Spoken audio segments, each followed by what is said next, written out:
Hey guys, in today's video, get ready for a story that will deeply move you. Let's meet Caspian Adler, a motorcyclist who, after a shocking accident, went through a near-death experience that changed his life forever. But what he saw on the other side was unbelievable. He claims to have met none other than Michael Jackson in hell, and the revelations he brought from there will shake everything you've ever heard about the meaning of life. So, before we dive into this intense journey, leave a like, subscribe to the channel so you don't miss any impactful content like this, and activate the bell to receive all notifications. Now, get ready for a story that will leave you speechless. My name is Caspian Adler, and I'm here to share with you the most extraordinary and transformative experience of my life. Before I dive into the details of this incredible journey, allow me to tell you a little about who I was before this event that changed everything. I was born and raised in Virginia, in a middle-class family. My parents were hard-working, loving people, and I had a younger brother, Michael. During my childhood and adolescence, everything seemed normal and even promising. I was a good student, played sports, and had many friends. But like many young people, I longed for something more, for a sense of freedom and adventure that seemed beyond the reach of my everyday life. It was in this search for excitement that I discovered motorcycles. The feeling of the wind in your face, the adrenaline of speed, the freedom of the open road, it all completely captivated me. I joined a group of motorcyclists and started dedicating much of my free time to traveling and meeting them. However, along with this new passion came a lifestyle that slowly began to consume me. The drunken nights became more frequent, and I began to neglect other areas of my life. My relationship with my family, especially my brother Michael, began to deteriorate. I moved away from old friends and interests, focusing only on the next trip, the next party. My parents' sudden death in a car accident was the final blow that pushed me into an abyss of self-destruction. Instead of reaching out to Michael to face our loss together, I isolated myself even more. Alcohol became my refuge, my way of escaping the pain and emptiness I felt. In the years that followed, I became a shadow of the man I used to be.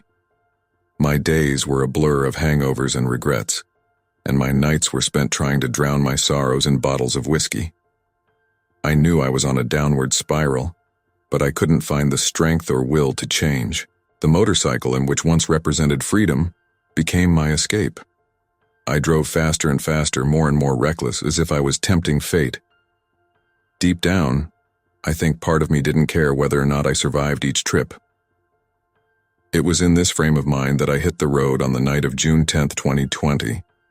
I was with my usual group of bikers, but something that night made me want to step away for a bit. Maybe it was fate preparing me for what was to come. Little did I know that that trip would change my life forever, in ways I could never have imagined. The night of June 10th, 2020 began like so many others. I met up with my biker group at a bar on the outskirts of Richmond. We spent a few hours drinking, chatting, and planning our route for the evening. The air was thick with the heat of the approaching summer, and there was a strange energy hanging over us. Looking back now, I can almost feel that something significant was about to happen. When we finally got out on the road, it was already past midnight. The city lights were behind us, and soon we were in the darkness of the highway. The roar of the engines was deafening, but to me, it was like a familiar lullaby. The wind whipped my face, and I felt that familiar feeling of freedom that only the open road could provide. However, something was different that night. While the other members of the group stuck together, I felt a strange compulsion to move away. I accelerated my bike, passing my companions one by one, until I was alone at the front of the group. The road stretched out before me like a black ribbon, punctuated only by the occasional reflections of traffic lights. That's when it happened. Suddenly I saw the taillights of a minivan in front of me. I don't know if it was because of the speed, the drink, or simply fate, but when I realized the danger, it was too late. I tried to avoid it, but the bike skidded. For a moment, everything seemed to happen in slow motion. I vividly remember the feeling of being thrown from the bike. My body spun in the air, and for a brief instant, I saw the starry sky above me. It was surreally beautiful, that moment suspended between life and death. Then came the impact. The shock was so violent that I didn't feel pain immediately. Instead, I experienced a strange sense of dislocation, as if my consciousness was being ripped from my body. The sounds around me, the grinding of metal, the distant screams, the wail of approaching sirens, seemed to come from far away. As I lay on the road, I felt my consciousness begin to drift away. It was like I was floating upwards, looking down at my own broken body below. I saw the paramedics arrive, saw them working frantically to keep me alive. But I no longer felt a connection to that body. I was about to embark on a journey that would change my understanding of life and death forever. As my consciousness moved further and further away from the scene of the accident, I felt a deep peace wash over me. All the pain, all the fear, all the confusion, all of it is behind us. I was entering a realm beyond human understanding, a place where the rules of physical reality no longer applied. Little did I know that this near-death experience was just beginning, and that the revelations that were to come would completely redefine my existence. As my consciousness moved further and further away from my physical body and the scene of the accident, I began to experience what I can only describe as a journey into the afterlife. It was as if I was being pulled by an invisible force through layers and layers of reality. In the beginning, everything was darkness. Not the frightening darkness of night, but a deep, welcoming darkness, like a cosmic womb. I no longer had the sensation of having a physical body. I was pure consciousness floating in this void. Despite the absence of light, I could see somehow. It was as if my perception had expanded beyond the limits of my five senses.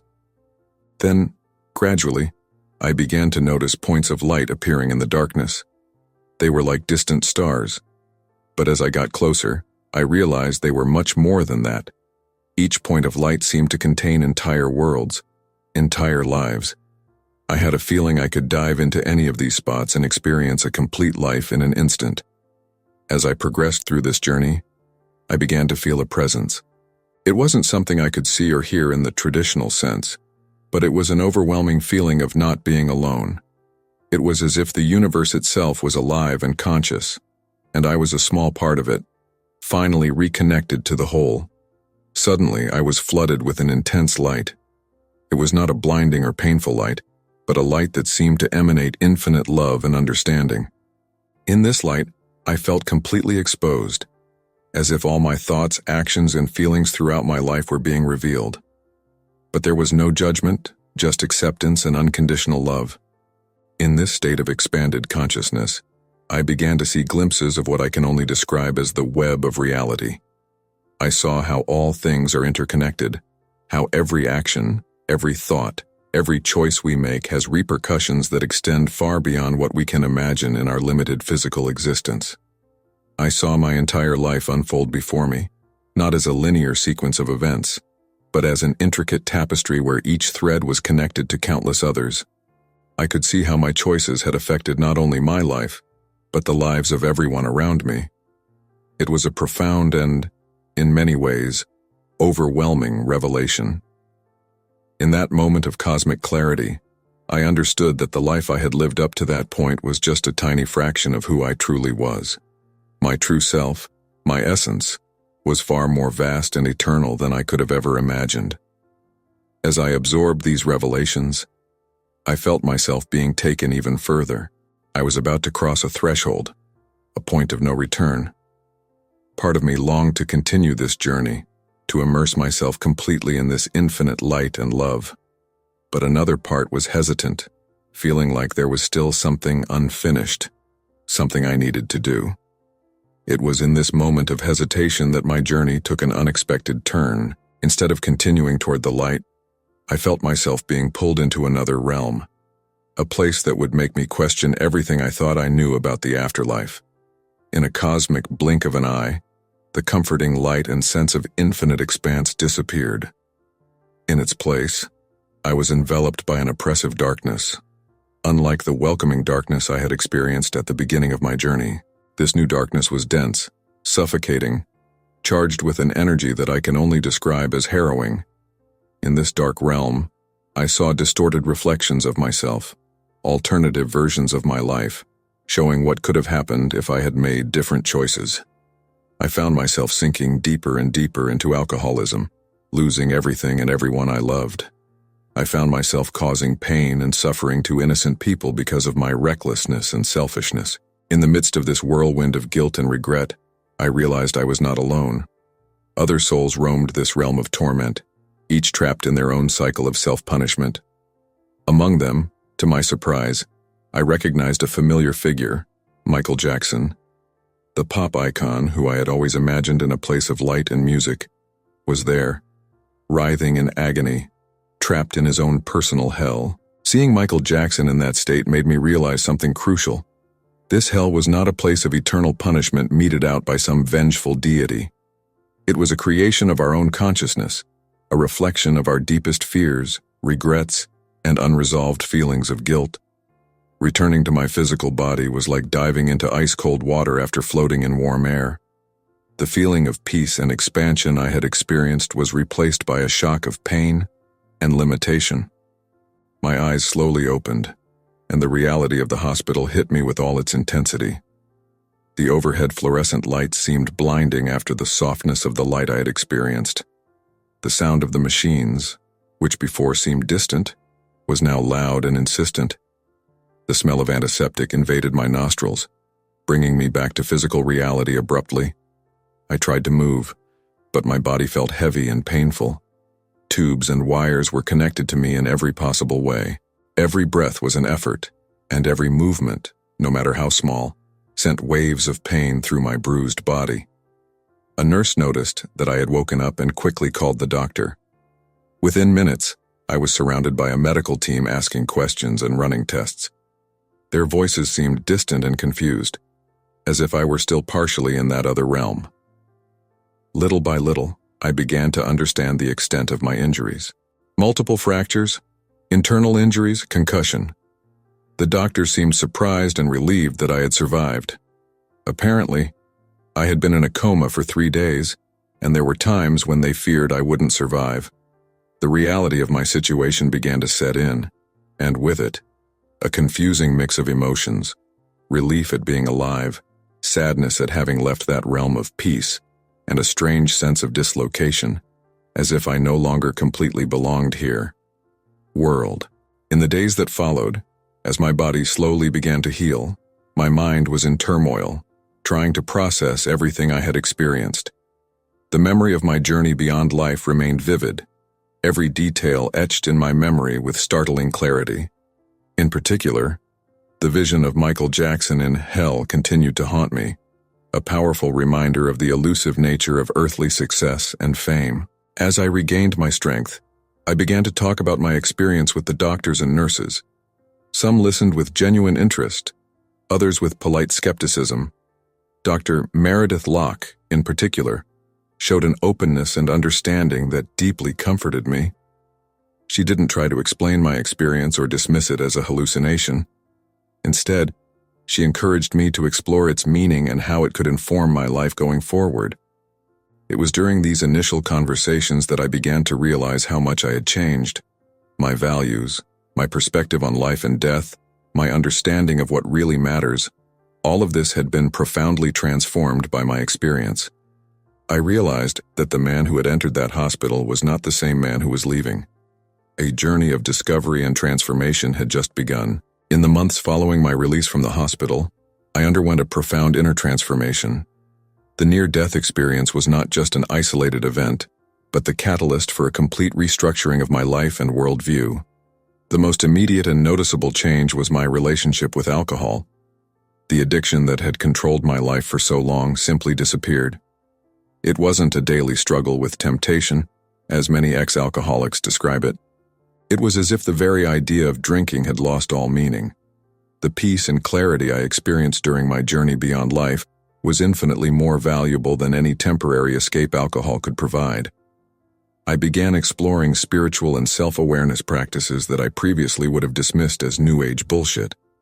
meditation has become a fundamental part of my daily routine. At first, it was difficult to quiet my mind, but with time and practice, I was able to access states of consciousness that reminded me of that deep peace I experienced during my NDE. Yoga, Tai Chi, and other practices that integrated mind and body also became an important part of my life. The image of Michael Jackson in hell continued to haunt me. Seeing such a famous and seemingly successful figure trapped in a state of torment made me deeply question our notions of success and achievement. I realized that true success is not in fame or wealth, but in inner peace and connection with our true essence. This realization led me to completely reevaluate my priorities and goals in life. My diet and lifestyle have also changed drastically.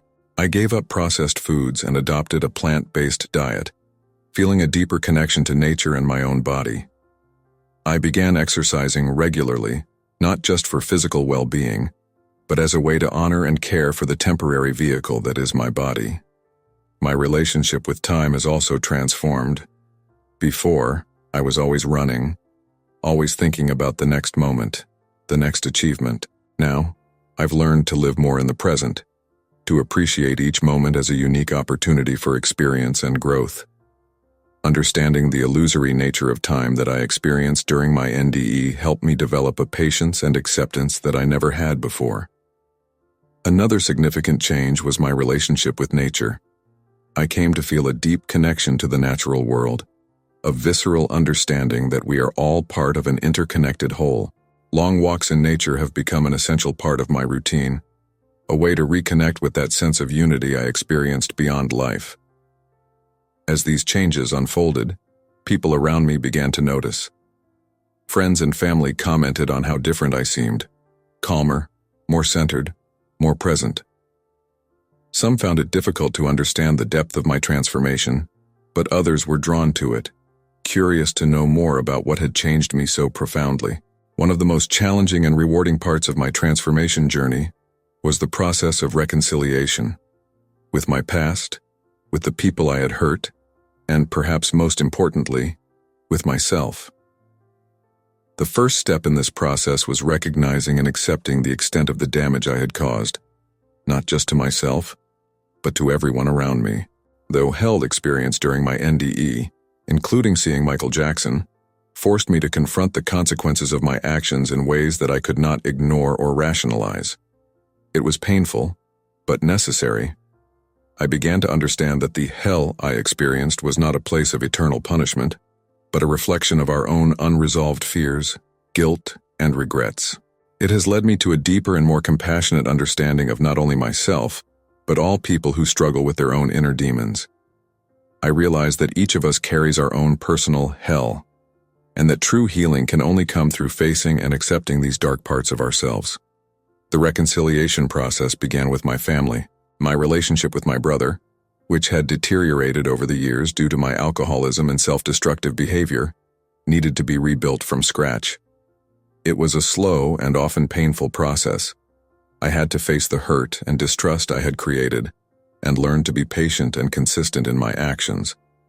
Gradually, as my brother saw real and lasting changes in me, our relationship began to heal. I extended this process of reconciliation to friends, co-workers, and even strangers who might have been affected by my past behavior. Not all of these attempts were successful. Some people were not ready or willing to forgive me, and I had to learn to accept that with grace and understanding. Every interaction, successful or not, became an opportunity to practice compassion and forgiveness. One of the hardest aspects of this process was forgiving myself. The guilt and regret I felt during my hell experience was overwhelming, and for a while, I found it difficult to accept that I deserved a second chance. It was through a lot of therapy, meditation, and reflection that I finally began to see myself with the compassionate eyes I had experienced during my NDE. Dr. Locke played a crucial role in this healing process. She helped me understand that forgiveness, both of others and of myself, wasn't something that happened all at once. It was an ongoing process, a choice I would have to make every day. She also introduced me to emotional and energetic healing techniques that helped me release old patterns and trauma stored in my body and psyche. As I progressed along this path of reconciliation and healing, I began to feel a growing sense of liberation and inner peace. Layers of guilt, fear, and resentment I didn't even know I carried began to dissolve. In its place came a feeling of lightness and a greater ability to be present and open in my relationships. This healing process was not just limited to the personal level. I began to see how my own healing had a ripple effect, positively affecting those around me. As I became more compassionate towards myself, it became easier to extend that compassion to others. As I freed myself from my own judgments, it became easier to accept others as they are. As my journey of healing and transformation progressed, I felt an increasingly stronger calling to share my experience with others. It wasn't just a desire, but almost an obligation, as if the universe had granted me this second chance for a specific purpose. I started modestly, sharing my story in small support groups for people who have had near-death experiences. The first time I spoke publicly about my experience, including meeting Michael Jackson in hell, I was nervous and unsure. I was afraid that people would think I was crazy or wouldn't believe me. But as I began to speak, I saw something change in the eyes of the people listening to me. I saw hope, curiosity, and, in many cases, recognition. I realized that my story touched something deep in people, regardless of whether they had experienced an NDE or not. It spoke of universal themes: death, rebirth, forgiveness, transformation, that resonated with practically everyone. The encounter with Michael Jackson in hell, in particular, seemed to capture people's imagination, causing them to reflect on their own notions of success, fame, and personal fulfillment. Encouraged by the positive response, I began expanding my reach. I accepted invitations to speak at churches, community centers, and even some schools. Every time I shared my story, I learned something new. People's questions and reactions helped me understand my own experience in new ways and forced me to articulate insights I hadn't yet put into words. One of the most rewarding aspects of this work was seeing how my story inspired change in people's lives. I received countless messages from people who, after hearing me speak, decided to make significant changes in their lives. Some have reconciled with distant family members, others have left jobs that made them unhappy to pursue their passions, and some have even managed to overcome long-standing addictions. As my reputation as a speaker grew, I began to receive invitations to larger events. I've spoken at conferences on consciousness and spirituality, participated in podcasts, and even given a local TED Talk about personal transformation after a near-death experience. Every opportunity to share my story made me feel like I was fulfilling the purpose for which I had been sent back. However, with this greater visibility came new challenges. I encountered skeptics who tried to discredit my experience, reducing it to mere hallucinations caused by a stressed brain. I faced criticism from some religious groups who saw my message as a threat to their established beliefs. These challenges, while sometimes painful, have forced me to deepen my understanding and articulate my experience in clearer, more compelling ways. I learned to approach skepticism with compassion, recognizing that before my own experience, I probably would have been equally skeptical. One of the most important lessons I learned during this time was the importance of maintaining the integrity of my message. It was tempting at times to exaggerate certain aspects of my story to make it more dramatic or emotional, but I knew the power of my experience lay in its authenticity. I committed to always speaking the truth, even when that meant admitting that there were aspects of my experience that I didn't fully understand. As I continued to process and integrate my experience, I developed a new understanding of the nature of reality. Meeting Michael Jackson in hell made me realize that our perceptions of the world and the people around us are often superficial and incomplete. I began to see reality as something much more vast and complex than our limited perception allows us to see. I realized that every person, regardless of their fame or status, is on their own journey of growth and evolution, facing their own challenges and struggling with their own inner demons. This new perspective has led me to a deeper compassion for all beings. I realized that, just as I had experienced my own personal hell, each person is dealing with their own internal struggles, often invisible to the outside world. The image of Michael Jackson, a global superstar trapped in a state of torment, served as a powerful reminder that outward appearances often hide deep inner struggles. The experience also made me question the nature of time and consciousness. During my NDE, I experienced a reality where past, present, and future seemed to coexist simultaneously. This led me to a deeper understanding of the eternal nature of consciousness and the illusion of separation. I began to see time not as a straight line, but as a complex fabric where all moments exist simultaneously. Through this new lens, I have come to see life not as a linear series of events, but as a complex, interconnected tapestry, where every choice and action has repercussions that extend far beyond what we can imagine. This understanding brought with it a deep sense of responsibility. I realized that every thought, every word, every action we take has the potential to affect not just our own lives, but the entire fabric of reality.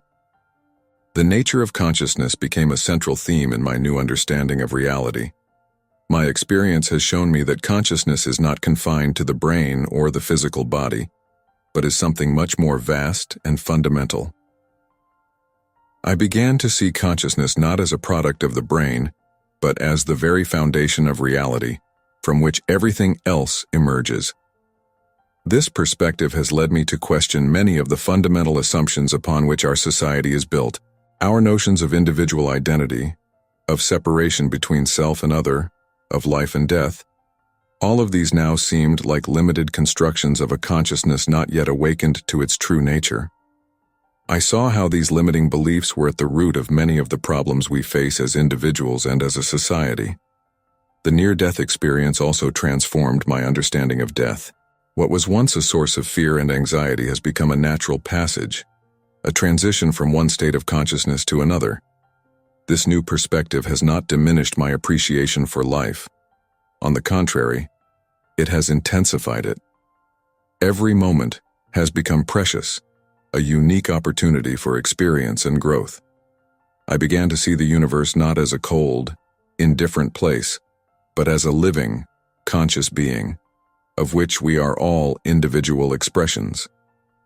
This vision brought me a deep sense of connection and purpose.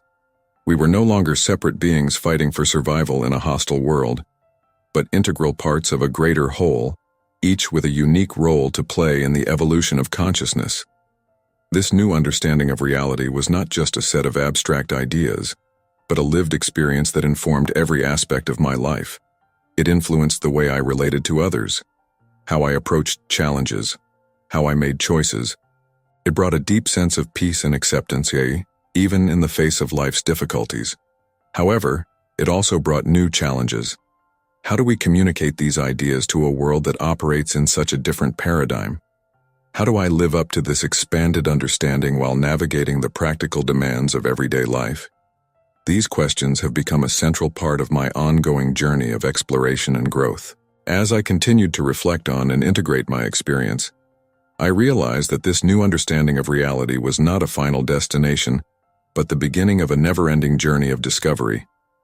Each day brought new insights, new challenges, new opportunities to deepen my understanding and live more fully in accordance with it. And at every step of this journey, I felt deep gratitude for the experience that had opened my eyes to the vast possibilities of existence. By sharing my story with the world, I learned that each of us has a unique and valuable story to tell. Our experiences, no matter how mundane or extraordinary they may seem, have the power to touch and transform lives. I learned to value my voice and encourage others to do the same. One of the most profound revelations I had was about the nature of reality. What we experience as reality is only a fraction of what actually exists. During my NDE, I saw glimpses of dimensions beyond our physical world, of levels of existence that defy our limited understanding. This has led me to question many of the assumptions we have about the nature of life and the universe. The experience of seeing Michael Jackson in hell was particularly impactful. Seeing such an iconic and seemingly successful figure trapped in a state of torment made me realize that outward appearances often hide deep inner struggles. This reinforced my understanding that hell is not a physical place, but a state of consciousness that we can create for ourselves through our actions, thoughts, and beliefs. This understanding led me to a deeper compassion for all people, regardless of their station in life. I realized that we are all fighting our own internal battles, and that judgment and condemnation only serve to perpetuate the cycle of suffering. My experience also fundamentally changed my understanding of the purpose of life. Before I saw life as a series of achievements and acquisitions, a better job, a bigger house, more money in the bank. Now, I see that the true purpose of life is the growth of the soul, the expansion of consciousness, and the expression of love in all its forms. I learned that death is not something to be feared, but a natural transition, a passage to another state of being. This understanding freed me from many fears and anxieties that previously kept me trapped. Now, I live each day with a deeper appreciation, knowing that each moment is precious and unique. The near-death experience also taught me about the power of thought and intention. During my journey beyond the physical body, I realized that our thoughts and intentions have a direct impact on the reality we experience. This has led me to be much more aware of my thought patterns and cultivate positive intentions in all aspects of my life. One of the most important lessons I learned was about the nature of love. The love I experienced during my NDE was unlike anything I had ever felt before. It was unconditional, all-encompassing, the very essence of the universe. Since then, I have strived to bring more of this unconditional love into my daily life, into my relationships with others and with myself. My journey of transformation is far from over. Each day brings new lessons, new challenges, and new opportunities for growth. But now I face these experiences with a new perspective, a deeper understanding, and immense gratitude for every moment of this incredible journey we call life. If there is one message I would like to share with everyone who hears or reads my story, it is this: you are more than your physical body, more than your current circumstances, more than your fears and limitations. You are a unique and precious expression of universal consciousness, here to learn, grow, and love. Don't be afraid to live fully, love deeply, and be authentically who you are. Life is a precious gift, an opportunity to experience, learn, and evolve. Don't waste it on empty pursuits or unfounded fears. Embrace every moment, every experience, every relationship as an opportunity to grow and express your true self. And remember, death is not the end. It is just a transition, a new chapter in our eternal journey of consciousness. Live in a way that when the time for that transition comes, you can look back with satisfaction, knowing that you lived fully, loved deeply, and grew immensely. My near-death experience showed me that there is much more to existence than we can see or understand with our limited physical senses. There is a vast universe of possibilities waiting to be explored, both within us and beyond. Keep your mind open, your heart compassionate, and your consciousness expanding. The journey continues, and each of us has a unique and important role to play in the grand tapestry of existence. As I conclude my story, I feel a deep gratitude for life, for death, and for all the experiences in between. Every challenge, every joy, every moment of pain or ecstasy is an opportunity for growth and an expression of the incredible adventure that is being alive. May we all embrace this adventure with courage, compassion, and unconditional love. If you like this beautiful spiritual testimony, leave a like, comment on your impressions, subscribe to the channel, and don't forget to activate the notification bell to watch each new video and help us spread this message to a greater number of people. Until next time.